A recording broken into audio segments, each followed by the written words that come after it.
मध्ये निवडणुकीची आचारसंहिता लागेल, निवडणूक होईल आणि ते बांधकाम जर तसंच राहिलं तर निश्चितच स्तूपाला इजा होऊ शकते, बोधिवृक्षाला इजा होऊ शकते आणि हा आमच्या आस्थेचा प्रश्न आहे सगळ्या आंबेडकरी जनतेचा, जगाच्या लोकांचा. आणि ही लोकभावना विचारात घेऊन मला तरी वाटतं की याच्यावर ताबडतोब चर्चा झाली पाहिजे, म्हणून मी या 57चा नोटीस अधिकारी अध्यक्षपद दिलेला आहे.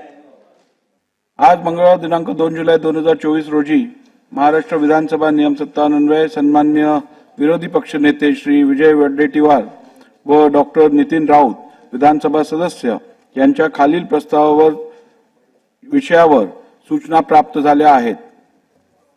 प्रश्नोत्तराचा तास स्थगित करण्याबाबत प्राप्त झालेल्या सूचनेवरील विषय आजच्या दिवसाच्या कामकाजाच्या पत्रिकेवर कुठल्याही बाबीशी निगडीत नाही. तसेच या विषयावर काल दिनांक 1 जुलै 2024 रोजी माननीय उपमुख्यमंत्री महोदयांनी सभागृहात स्थगिती देत असल्याचे घोषित केले आहे. सबब सन्मान्य सदस्यांकडून प्राप्त झालेल्या उपरोक्त सूचना महाराष्ट्र विधानसभा नियम 57च्या निकषात बसत नसल्यामुळे सदर सूचना मी अनुमती नाकारत आहे.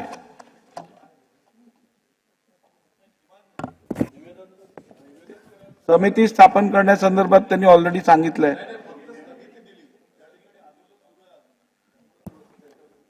स्थगिती दिली आहे, त्यामुळे शासनाने या संदर्भात उचित कारवाई करावी. प्रश्नोत्तरे. प्रश्न क्रमांक 1. त्याला वेळ आहे अजून.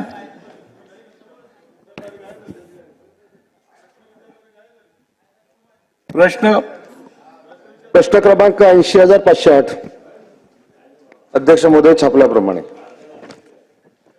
अध्यक्ष महोदय, रायगड जिल्ह्यातलं महाड हे 97 वर्षापूर्वी पिण्याच्या 4 थेंब पाणी पिण्याकरता परमपूज्य डॉक्टर बाबासाहेब आंबेडकरांनी केलेलं चौदार तळ्याचं ते आंदोलन, आज त्या आंदोलनाला जवळपास 97 वर्ष पूर्ण या ठिकाणी होतात आहे. महाराष्ट्रातील सर्व बातम्यांचे विश्वासार्ह व्यासपीठ, सकाळच्या सर्व सोशल मीडिया प्लॅटफॉर्मला लाईक, फॉलो आणि सबस्क्राईब करा. तसंच सर्व नोटिफिकेशनसाठी बेल आयकॉन प्रेस करायला विसरू नका.